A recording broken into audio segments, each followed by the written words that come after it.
Hi listeners, it's Kat here from Aghast. I just wanted to take a quick minute outside of the show to let you know about empowerment coaching.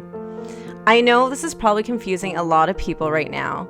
Outside of telling you about true crime, I work as a life coach, helping others achieve their goals, break down barriers, eliminate limiting beliefs, or anything else a person may need guidance to achieve their most authentic life. The world has been upside down since 2020, and I know a lot of us may be lost, confused, or unsure as to what we want and how to get there.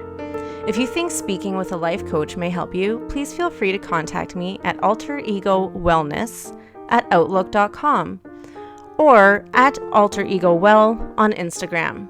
Okay, now back to our show.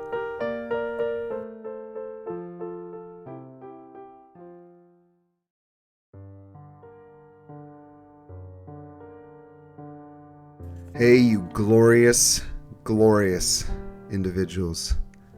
How are you today? That was a rhetorical question. So today we got a fucking weird one. And you'll concur, I'm sure, by the end. But just to give you a taste, here's what we got in store for you today.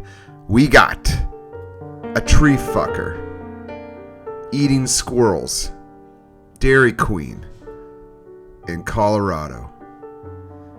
If you're thinking to yourself, God damn it, we're going to learn about a traditional Greta Thunberg lunch in the Centennial State. I wish you were right.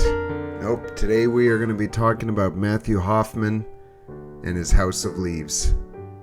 I recommend port or vermouth for this one. I'm John. And I'm Kat. Because she's downstairs making dinner. And this is Aghast.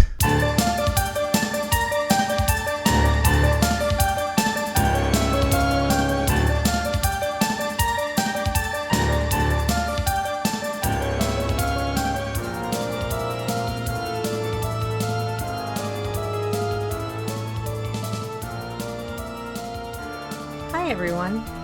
Hi everybody. Here we go again. This never-ending week after week fucking torture.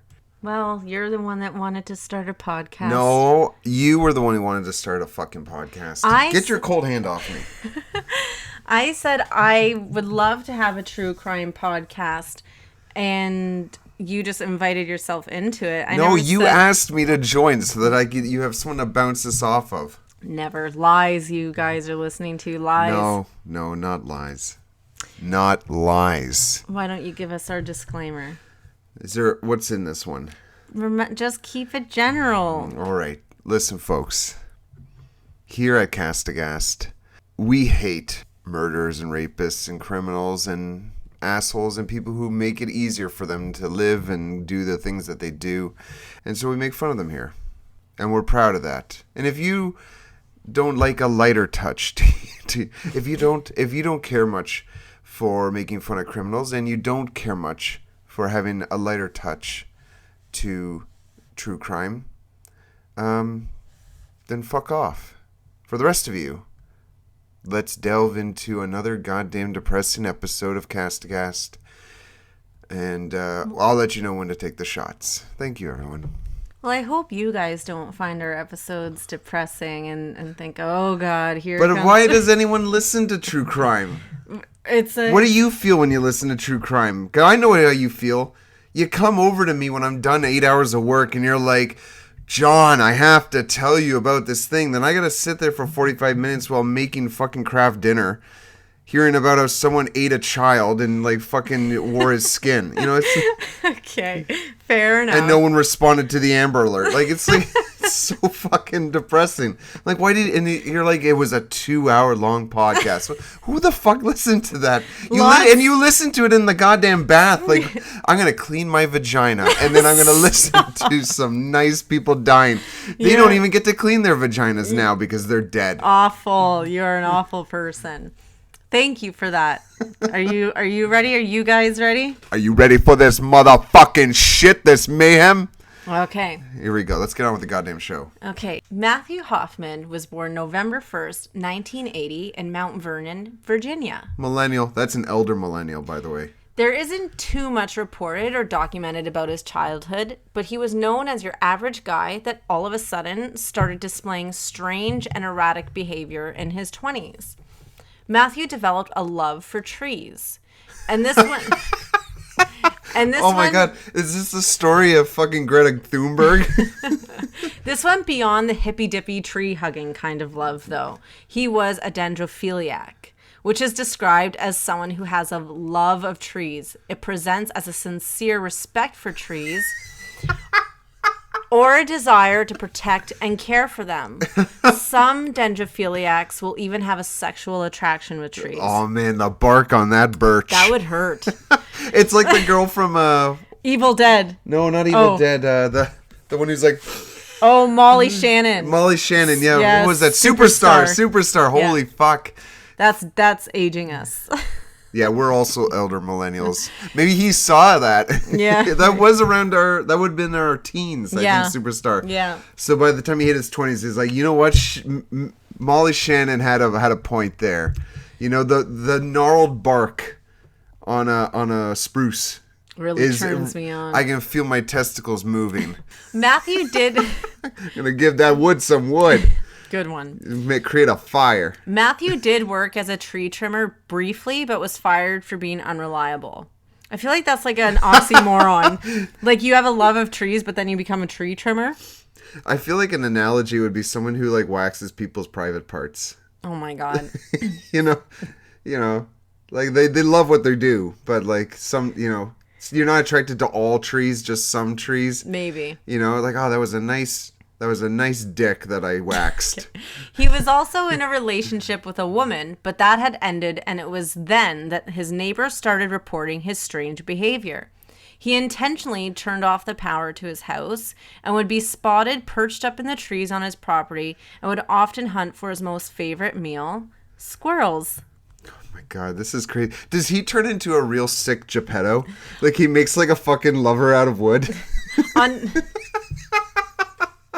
I shall call you Pinocchio. Now I'm going to bend over and say a lie. I think people are going to forget the story by the time we get on here. There's just so much to work with here. On November 10th, 2010, 911 received a call from the manager of a local Dairy Queen. This is already doing so well. A Dairy Queen.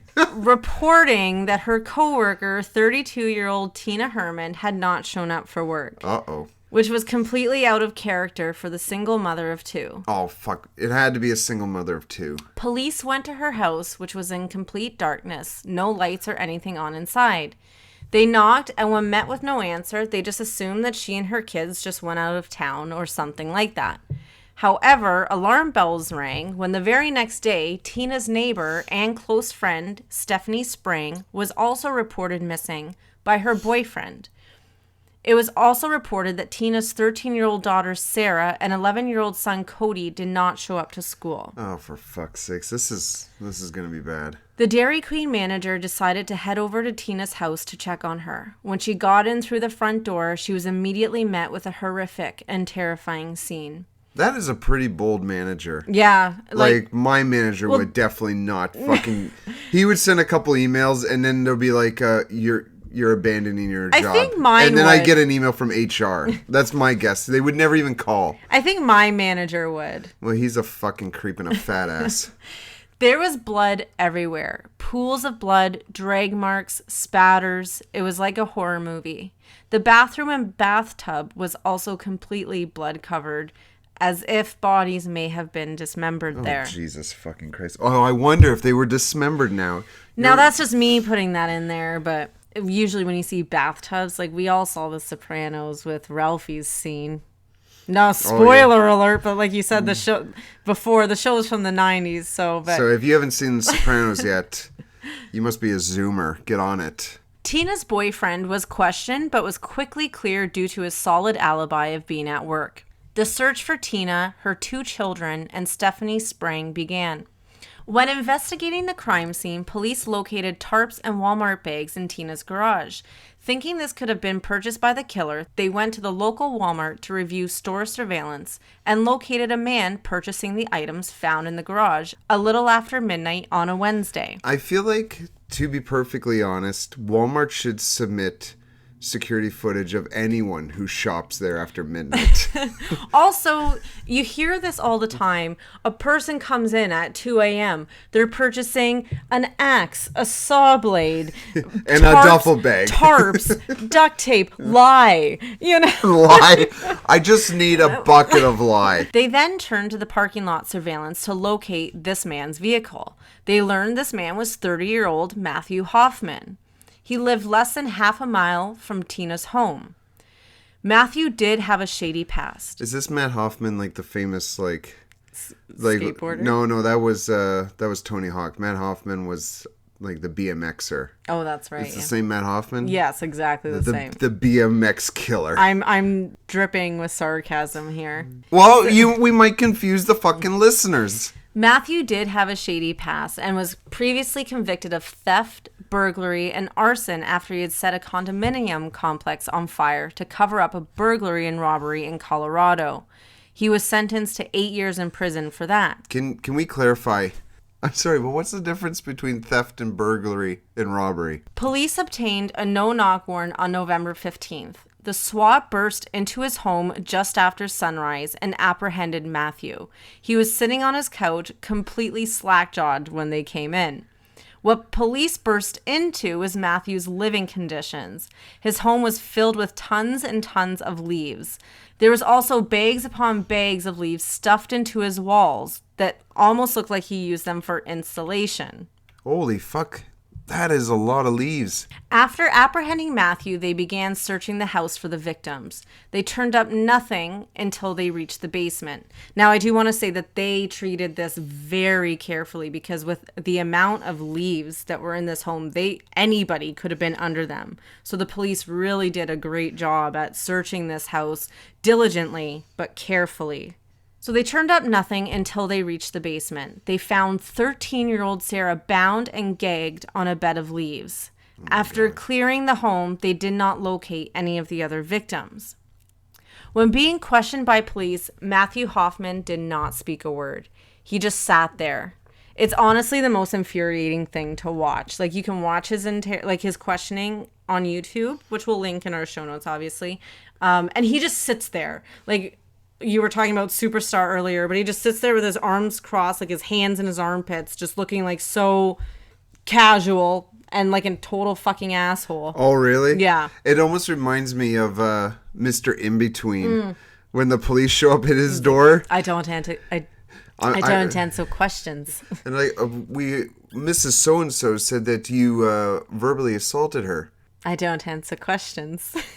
Were you at Mrs. So-and-so's place? I don't answer questions. Do you wipe your ass with leaves? I don't answer questions. There's not much toilet paper in this picture here, right. But there's a lot of leaves. Do you wipe your ass with leaves? Let's get on with this. I don't answer questions. Towards the end of the interview, he does make sign language actions where he taps his heart and then makes bursting and breaking actions with his hands. The cops are trying to piece it together and they're saying, oh, your heart's bursting. Then he does it again and they're saying, oh, your heart's breaking. But Matthew just sits there. And I just want to say he doesn't have a speech issue or a hearing issue. He was just being a total fucking dick. Matthew was charged with murder, but then made a deal on November 18th. He'll tell the police what happened and where the bodies are if they take the death penalty off the table. So here's what happened. All right, here we go. On November 10th, Matthew entered Tina's home after he watched her leave. He had been camping outside for several days, scoping their house with the plan to rob it. Tina ended up coming home from grocery shopping and walked in on Matthew. He claims he was surprised and tried knocking her out with a blackjack that he had with him. A blackjack? Yeah, it's like a club. What is this guy from 1872? Like fucking blackjack? After hitting her repeatedly, she wouldn't pass out. Like she just wouldn't go unconscious. And my then God. And then Stephanie walked in, Tina's neighbor and close friend. So panicking, he killed them both. He also killed the family dog as he claimed it wouldn't stop barking. Wow, this guy sucks. Then later in the day, with Matthew still in the house, the kids got off their bus from school and entered the home. Sarah and Cody saw all the blood and began yelling and screaming for their mom. Matthew ambushed them both. Sarah ran and locked herself in another room, but he broke through the door and held a knife at her chest. He blindfolded her and tied her hands. During an interview with Oxygen, she stated, quote, "He told me that if I started screaming that he was going to kill me," end quote. He brought her to his home and put her on the bed of leaves in the basement where he sexually assaulted her repeatedly. Oh my God. Until her rescue. What a fucking asshole. Matthew dismembered the bodies of Tina, Cody, and Stephanie. Jesus Christ. And stuffed them inside a hollowed tree. He led the police to this tree out in a wildlife area known for camping and hunting. Their bodies were inside the tree, as he claimed. And it really is the most eerie, like we have talked about and we'll continue to talk about like horrific crime scenes and discoveries of bodies. But just to think about this guy's disgusting obsession with trees, no disrespect to dendrophiliacs out there, but his disgusting obsession with trees, and then just that's where these poor people were led to rest. That's where, in pieces too, like he couldn't, like they're not even whole, they're not even in one piece as themselves, and he just puts them in a tree. Like it's just like another fuck you to them. Like even in the afterlife, like even after you're dead, I'm just gonna continue to be selfish. And that's how I take it anyways. Oh, totally. Like, just like, what the fuck? Stop what you're doing. This is fucking ridiculous. And I completely do not believe that it was a burglary gone wrong. Oh, absolutely not. Absolutely not. No one who is that willing to do that stuff. Like, he didn't even fucking... It sounds like he didn't even, like, question it. He didn't even second guess it. I'm just gonna... He comes in with a fucking blackjack. Well, I believe that he had been camping outside the house. I do believe that. I believe he had an obsession with 13-year-old Sarah, and his plan all along was to kidnap her. Why wait in the house between the hours between murdering Tina and Stephanie? Why are you still in that house? Yeah, like, what the fuck are you doing? Exactly. And you're dismembering them in their own bathtub. Like, you could have just done it and left, grabbed whatever you came there for. No, this was entirely, in my opinion, a plan to get Sarah. Yeah. Matthew Hoffman faced 10 charges, which included aggravated murder, gross abuse of a corpse, burglary, kidnapping, and rape. 10 shots right there. In January of 2011, he was sentenced to life in prison without the possibility of parole. That's not enough. I'm glad that they removed possibility of parole. And I'm again, no disrespect to dendrophiliacs, but I feel having that label and knowing that you messed with children, you're not going to have it easy in prison. Oh, and I hope he doesn't. And I'll show you pictures of him. He's like a fresh-faced baby face, you know. They're gonna have their fun with him. Oh, I want a guy who's like 300 pounds with a hair lip. Yeah. Come up to him in like the fucking prison cafeteria and just break a leg off of a fucking wooden table and be like, "I hear you like wood, boy," and he just fucks him in the ass with the leg of a table. Absolutely. That would be, now if you times that by 100,000, that still would not be enough for this fucking asshole. So he hasn't been a model inmate either. His prison record states that he's been disobedient, creates disturbances, and has destroyed property. Sadly, in 2013, at the age of 16, Sarah's name was in the newspapers again, as her father and stepmother were charged with abusing her. Oh, for fuck's sake, this poor girl. Her mother and brother were stolen from her. She goes to live with the father, and according to court records, Larry Maynard, 34, punched his daughter in the back on May 3rd, and 5 days later, Tracy Maynard, 33, kicked her stepdaughter down a set of stairs. Sarah was sent to live with them after the murder of her mother and brother. There was a protection order put against them that they had to stay away from Sarah. I'm hoping wherever Sarah is today that she is happy, healthy, and healing. Yeah, no kidding. She'll probably need therapy. Yeah. Fuck the Maynards. I did try absolutely. I did try finding like where she is today, but I completely respect why she would want to be out of the public eye. She deserves her privacy. She deserves her healing, and like her father and stepmother are absolutely garbage people. There's obviously a reason why her mother was not with the father, if that's the kind of person he is. Why the fuck would the courts put her with him then? Well, this happened after. So she was placed with him. There was obviously no record of abuse or anything up to that point. But after being placed with him, she was with him for 3 years. So this happened when she was 16. But thank goodness for the order of protection put against them, that they had to stay away from her. So I don't know where she was placed after that. Honestly, like, I hear stories of prosecutors taking in or adopting the children of cases. I have heard that so many times. Oh, really? Mm-hmm. I just heard it recently as well. Like, I think it was a story I was reading yesterday. But that's like, I couldn't imagine being a prosecutor hearing these stories, or a judge, and you just want to take in everyone and protect them from harm and everything. But I do hear those stories, and I almost wish that was the case with Sarah, that she was able to be taken in by someone that's actually going to value her. But wherever she is, I wish her well.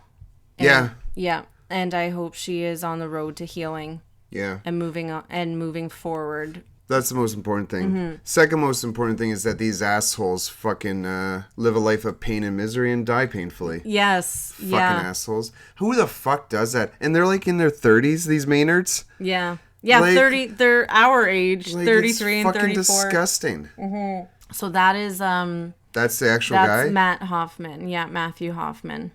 He looks like a piece of fucking garbage. But yeah, he's a baby face for sure. Yeah, like this. He kind of looks like what's his name? He's got a real fucked up name. He's kind of like the poor man's Johnny Depp. Skeet Ulrich. Skeet Ulrich. He does look like him. Yeah. No, but let's not insult Skeet Ulrich. Oh, Skeet Ulrich is a babe. Yeah, he is a babe, but you can see like he's kind of. He does have that. He absolutely does have similar features, and that's Sarah Maynard there. Oh, that's so fucking unfortunate. And that's Tina, 11-year-old Cody, and Stephanie Sprang. Fuck, that's awful. You know, I don't kink shame. Unless it's like you're a disgusting pedophile. This fucker. Yeah. Like, I wonder if he knew how fucked up he was. Yeah. Well, like, and to turn off the power to your home, you know, like it. And I believe it was a family-owned home that was left to him after his parents passed. So I believe, don't quote me on that, but I think that's what I read in my research. So like that home was given to him, and then like I should look into like what has become of that home, if they've torn it down, or if it's been cleaned out and someone lives there now. I know the horror didn't, like the murders didn't happen there, but there's still a lot of horror with poor Sarah having her family murdered and then being taken, held captive, and raped. Yeah. Yeah, she was held captive by him for 4 days. So like, if I would love to give a standing ovation to those police officers. Yes, maybe. I do know that unless they show signs of a struggle or anything like that, they don't enter the home and doing a wellness check. So you do wish that they could have entered the home, because they would have just been 1 day ahead of the game. But they did act very quickly once Stephanie Sprang was reported missing. So thank goodness for that. Thank goodness everything was taken seriously after that. But kudos to them with their investigation. Like, to go to the Walmart and watch the footage of, okay, who bought these items? And then now that we see who bought them, let's check out the parking lot footage so we can see what car he goes to. And like, he didn't really cover up his tracks very good. And I would love to have seen his face when they burst through with their no-knock warrant. Oh, no kidding. That would have been awesome. Okay, I think that's 2 shots for the police doing a good job. Yeah, I think so. I think they definitely... And a shot for the manager, who went above and beyond and went knocking on the door. I know, and you can hear her 911 call. It is public on... Oh, really? Yeah, and so she calls, makes the missing persons report, and then she calls the very next day saying, I am in this house. I am in this house and something terrible has happened. Like, she's a hero. Like, she started the chain reaction into getting Sarah found. Yeah. So it'd be nice if they kept in touch. I don't know if they do, but Yeah. Yeah. So that is the story of Sarah Maynard and Cody and Tina and Stephanie Spring. And the tree leaf guy can just rot away in prison. Yeah, the tree fucker killer. Yeah. I wonder if people who are really attracted to bushes and shrubberies, like if they have anything in common with Dendrophiles. I'm playing Animal Crossing right now, and wouldn't it be funny if I just like start seeing Isabel or something just like grinding up against a tree? She would. Or Poppy just, enjoying the log benches I have set about a little too much. Yeah, she found a good gnarl. Just rubbing her fucking squirrel pussy up against it. Oh my god. These woodland creatures. We're gonna be canceled after this episode. We're not gonna be canceled. Fuck that shit. Then we're just doing this for ourselves. Yeah. Which is exactly what we're doing. Yeah. No, we do it for you guys. No, we're doing it for ourselves. We do it for you. But thank you for listening. We really appreciate it. Give us money. Yeah. We're so poor. It's incredible. Inflation. When you vote liberal. .com. All right, friends. Fuck. If you have any cases you want us to cover, you are welcome to email us at castaghast@gmail.com. How do you spell Castaghast? CASTAGHAST @gmail.com. @gmail.com.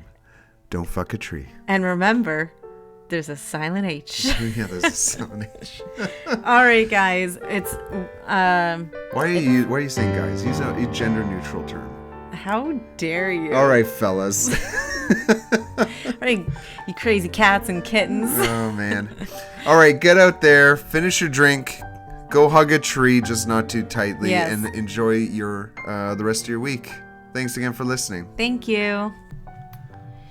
You can check us out on YouTube at Catam Concoction. That's CATAM CONCOCTION. And on Instagram at cast_aghast. Remember, there's a silent H.